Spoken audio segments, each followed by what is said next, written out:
السلام علیکم ورحمت الله وبرکاته. ګرانو زده کوونکو، په دې هیله چې روغ اوسئ او د صحت او عافیت جامې مو په تن کې وي، پیل کوو په خپل لوست باندې. ګرانو عزیزانو، د نوي لوست د پیل څخه مخکې کورنۍ دنده مو حتما راوړئ.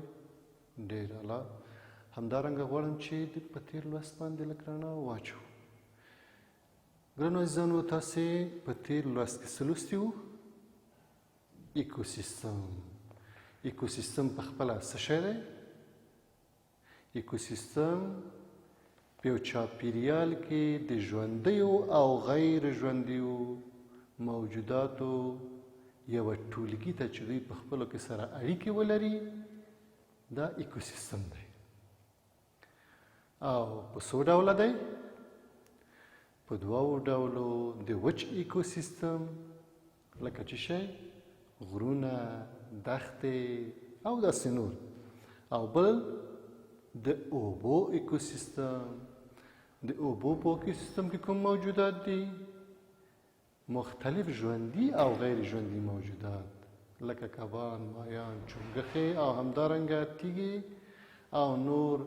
مثلا په سمندرونو کې دا د اوبو ایکوسیستم دی. همدارنګه موږ تاسو کولی شو چې مصنوعي ایکوسیستم هم جوړ کړو، مثلا په یو مرتبان یا په یو ښیښه کې یا په یو اوس کې کوچني کبان، همدارنګه نباتات او تیږې، شګې نور واچوو او وګورو چې دوی ترمنځ اړیکې څنګه دي. چونګښې او حتی نور ژوندي موجودات چې دغه په خپله د اوبو یو ایکوسیستم دی.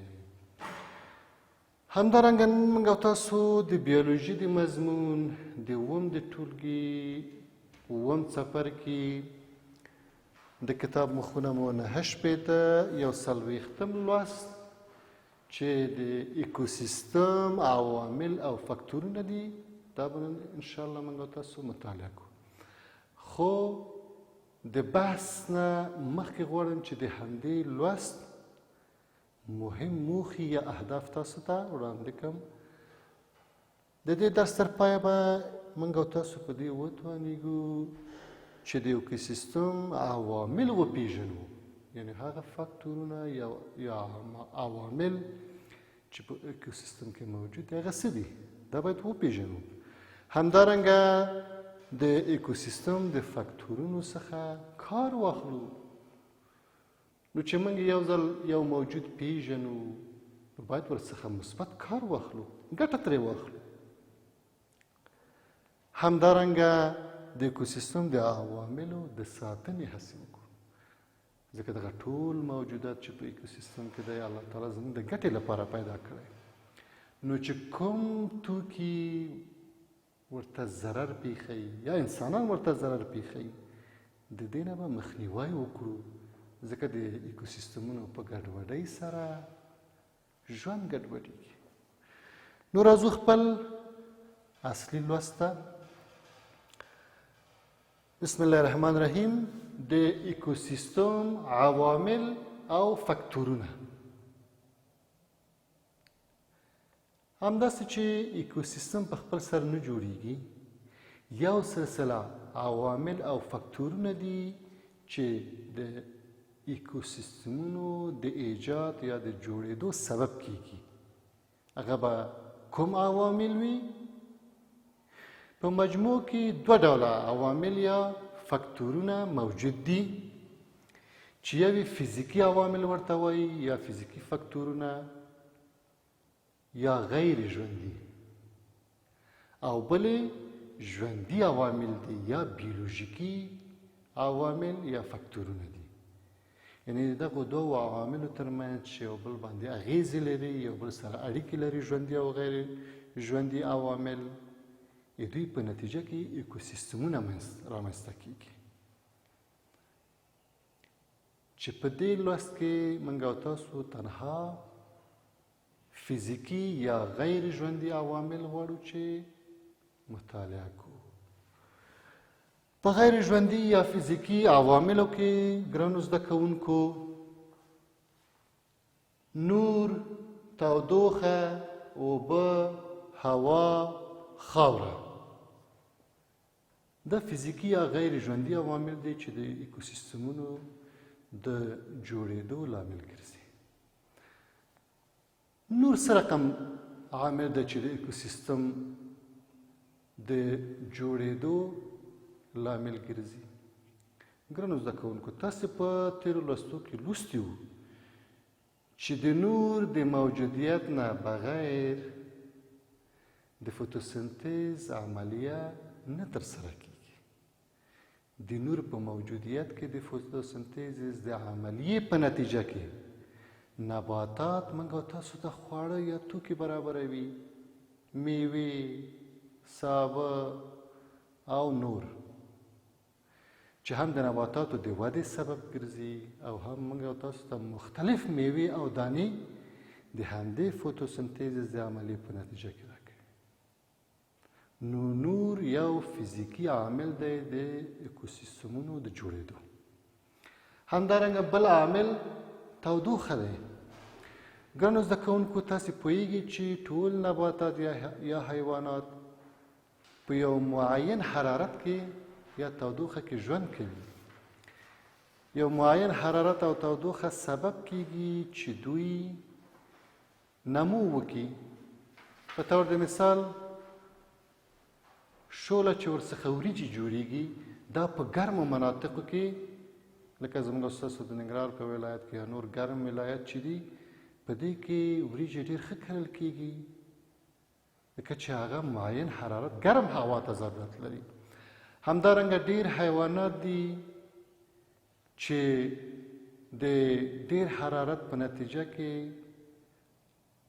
هغوی یا د کم حرارت په نتیجه کې ژمني خوب باندې مصروفي، یعنې هغوی خوب کوي چې کله هغه معین حرارت ورته ونه رسیږي، په ژمني خوب باندې چې کله یو معین حرارت ورته ورسېده نو دوی بدن بیرته فعالیږي، لکه ماران او نور بعضې څښیدونکي دي چې 3 میاشتې په ژمي کې دوی خوبونه وهي، ځکه هغه معین حرارت چې د دوی د ودې یا د دوی د ګرځېدو د دوی د فزیکي فعالیتونو سبب ګرځي ورته نه وي، ځکه دوی په خوب باندې ځي. نو حرارت هم د ایکوسیستم یو له مهمو عواملو څخه دی. همدارنګه اوبه ګرانو زده کوونکو د ایکوسیستم د غیر ژوندي یا فزیکي عواملو له جملې څخه یو مهم عامل دی، ځکه بیل د اوبو څخه ژوند ممکن نه دی. نه د نباتاتو ژوند امکان لري بې د اوبو، نه د حیواناتو او نه زموږ او ستاسو. او ډېر داسې موجودات دي چې یوه لحظه هم بې د اوبو ژوند نشي کولی، لکه کبان.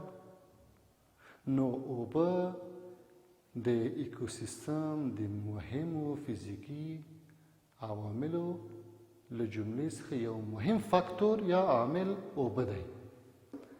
همداراز ګرانو زده کوونکو، د فزیکي عواملو له جملې څخه بل مهم فاکتور یا عامل هوا دی. ګرانو زده کوونکو، تاسې او موږ ټول په مجموع کې ژوندي موجودات تنفس ته ضرورت لرو. بې د هوا څخه یا بې د تنفس څخه، ځکه چې په همدې هوا کې زموږ او ستاسو اکسیجن پروت دی، اصلا ژوند ممکن نه دی. ممکن بعضې موجودات مستقیما د دې هوا نه استفاده ونه کړي، لکه کبان، خو بیا هم کبان په اوبو کې د همدې منحل اکسیجن یا د هوا نه کار اخلي. همدارنګه کاربن دای اکساید چې خراب هوا دی، خو بیا هم دغه خراب هوا ته زموږ او ستاسو مهم موجودات یعنې نباتات ضرورت لري، ځکه دغه کاربن دای اکساید په اخیستلو د کلوروفیل په موجودیت کې د اوبو سره فوتوسنتیز عملیه ترسره کیږي چې مختلف قندونه چې په میوو او نباتاتو کې دی موږ او تاسو ته راکوي. نو هوا بل مهم عامل یا فاکتور د ایکوسیستم د فزیکي یا غیر ژوندي عواملو له جملې څخه دی. بل فزیکي مهم فاکتور یا عامل خاوره ده. ګرانو زده کوونکو، خاوره هم یو د فزیکي یا غیر ژوندي فاکتورونو یا عواملو له جملې څخه دی چې زموږ او ستاسو د ژوند یوه برخه ده، خو د نباتاتو د ژوند مهم عامل دی، ځکه نباتات بې له خاورې څخه صحیح ژوند نشي کولی. ممکن په اوبو کې هم بعضې نباتات شته چې ژوند وکړي، لیکن خاوره د نباتاتو مهم بستر او فزیکي فاکتور یا عامل دی. تاسې ګورئ چې د نباتاتو تخمونه موږ او تاسو په خاوره کې کرو او موږ ته ښایسته نباتات راکوي. د هر نبات زړی چې وکرو د همغه نبات ونه د میوې او سابه موږ ته راکوي. نو خاوره د غیر ژوندي یا فزیکي عواملو له جملې څخه یو مهم عامل یا فاکتور د اکوسیستمونو د فاکتورونو څخه دی. نن موږ او تاسو څه ولوسته ګرانو عزیزانو؟ د اکوسیستم عوامل او فاکتورونه څو مهم عامله لري؟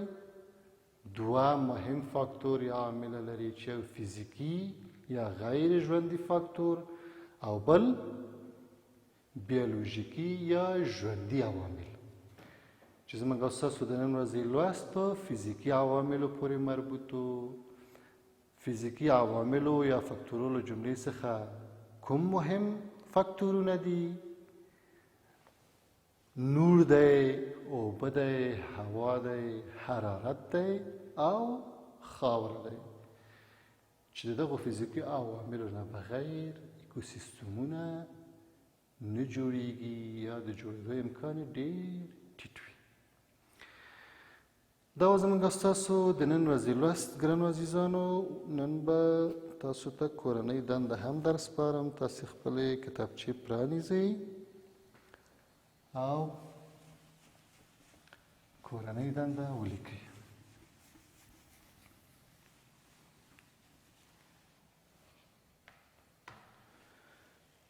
ګرانو عزیزانو، تاسې به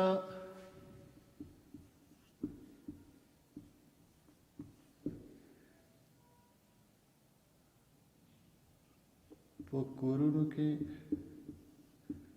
د اوبو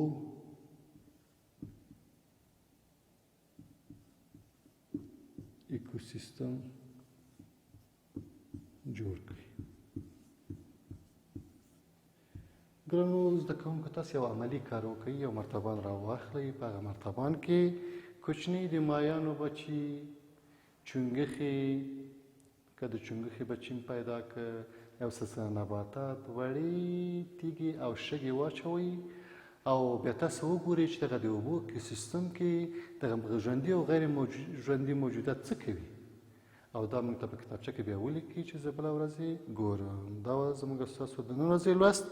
په راتلونکي کې به انشاءالله د اکوسیستم بیولوژیکي عوامل مطالعه کوو. نور مو په خدای سپارم. د خدای په امان.